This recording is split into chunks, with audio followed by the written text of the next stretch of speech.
नमस्कार दोस्तों, आज की बौद्ध जातक कथा है संगत का फल।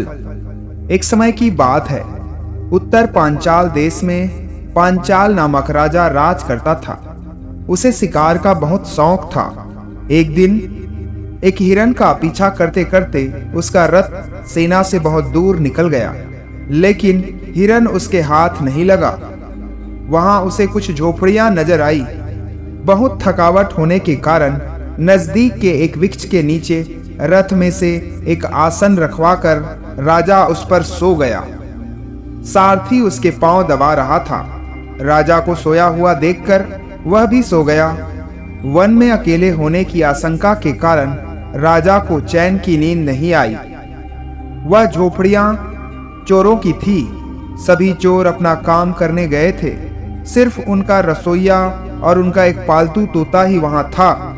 राजा को सोया हुआ पाकर वह रसोइये से बोला, यह देखो, राजा यहाँ दोपहर के वक्त सोया हुआ है। जल्दी उठ, इसे मारकर इसके वस्त्रालंकार निकाल लेते हैं। जब तक वह सोया है तब तक उसे और उसके सारथी को मारकर पत्तों के ढेर में छिपा देते हैं। उसके वस्त्र और आभूषण हम रख लेते हैं। तब रसोइये ने उस तोते से कहा, हे मित्र, यह क्या व्यर्थ की बकवास लगा रखी है। राजा पर हाथ डालने का मतलब है आग से खेलना। यह सुनकर तोते को बड़ा गुस्सा आया। वह बोला, अपने मालिक के सामने तो तू बड़ी डींगे हाँक रहा था। इतना ही नहीं, शराब पीकर तूने मालकिन का भी अपमान किया, लेकिन आज तुम्हारा साहस कहाँ गया। यह वार्तालाप सुनकर राजा हड़बड़ाकर उठा और सारथी से बोला, हे सारथी, यहाँ यह तोता बड़ी अजीबोगरीब बातें कर रहा है। ऐसी मनहूस जगह से जल्द ही दूर जाना मुझे उचित लग रहा है। जल्दी उठो और रथ तैयार करो। राजा की आज्ञानुसार सारथी ने रथ तैयार किया और उसे तुरंत वायु वेग की गति से दौड़ा दिया। यह देखकर तोता जोर जोर से चिल्लाने लगा, हमारे आदमी कहाँ गए। यह राजा हमारे हाथ में लगने के बावजूद हम उसे लूटे बगैर जीवित जाने दे रहे हैं। यह कैसा अपराध है और कैसी यह मूर्खता है। इस प्रकार तोता बकवास करते हुए इधर से उधर उड़ रहा था। सारथी ने नदी के किनारे किनारे पहाड़ी का घेरा काटते हुए रथ को दौड़ाकर बहुत दूर तक ले गया। यहाँ उसे कुछ और झोपड़ियां दिखी। घोड़ों के थकने के कारण सारथी ने रथ को रोक दिया। इतने में एक सुंदर तोता, जो हमारा बोधिसत्व था, बड़े सम्मान के साथ राजा से बोला, महाराज, इस आश्रम में आपका स्वागत है। हमारी पर्णकुटी में आइए और जो कुछ कंद मूल फल फूल है उनको स्वीकार करें। हमारे ऋषिगण वन में कंद मूल आदि लाने गए हैं। निर्बल पक्षी होने के कारण मैं आपका उचित स्वागत नहीं कर सकता। इसलिए आपसे प्रार्थना है कि आप इस आश्रम को अपना समझकर यहाँ जो भी फल फूल है उसे स्वीकार करें तथा हमारे झरने का ठंडा जल पीकर विश्राम कीजिए। तोते द्वारा किए गए स्वागत से राजा बहुत खुश हुआ। सारथी की ओर मुड़कर कहा, देखो कितनी अचरज की बात है। यह तोता कितना सज्जन है, कितना धार्मिक है और कितनी मधुर वाणी है। और उसी जाति का वह तोता देखो, मारो, ठोको, पकड़ो, खत्म करो, ऐसा चिल्लाते हुए हमारे पीछे पड़ा था।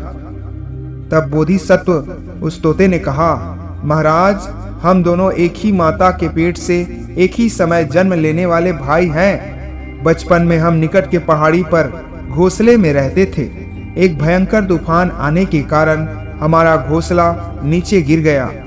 हमने उड़ने की कोशिश की तो मैं इस तरफ और वह उस तरफ गिरा। चोरों ने उसका सत्ती गुंभ नाम रखकर अपने झोपड़े में पाला और ऋषियों ने पुष्पक नाम देकर मुझे पाला। इस प्रकार आपके समझ में आ गया होगा कि इसमें मेरे भाई का कोई दोष नहीं है। यह ऐसा नहीं कि यह मेरा स्वयं का कोई विशेष गुण है। यह केवल संगत का फल है। चोरों की कुटिया से हमेशा मारपीट, खून, पकड़ना, फांसना, लूटना आदि बातें उसे सुनने को मिलने के कारण वह यही बातें सीख रहा है। यहाँ सत्य, धार्मिकता, अहिंसा, संयम, अतिथि सत्कार आदि बातें मैं सुनता हूँ और देखता हूँ। ऐसे लोगों के बीच में मैं पला हूँ, इसलिए ऐसी बातें मैं सीख रहा हूँ। महाराज, इस बात से आपको भी यह सीख लेनी चाहिए कि संगत के कारण ही मनुष्य अच्छा या बुरा होता है। सड़ी हुई मछलियां घास में लपेट कर रखने से घास से भी दुर्गंध आएगी। सुगंधित पुष्प पलाश के पत्तों में लपेट कर रखने से पलाश से भी खुशबू आएगी। इसलिए आप जैसे महान हस्तियों ने दुर्जनों की संगति न करते हुए हमेशा सज्जनों की संगत करनी चाहिए। यह वार्तालाप चल ही रहा था कि आश्रम के तपस्वी कंदमूल आदि खाने पीने की चीजें लेकर वहां पर आ पहुंचे।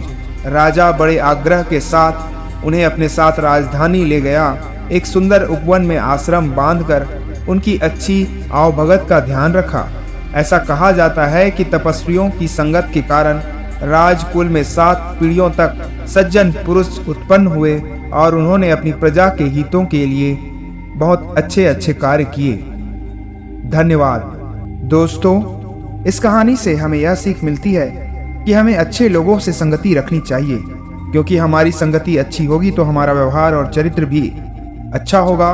बुरे लोगों के साथ हमारी संगति होगी तो हमारा व्यवहार और चरित्र बुरा होगा, क्योंकि संगति का असर हमारे जीवन की दिशा और दशा को तय कर देती है। इसलिए हमें अच्छे लोगों के साथ संगति करनी चाहिए।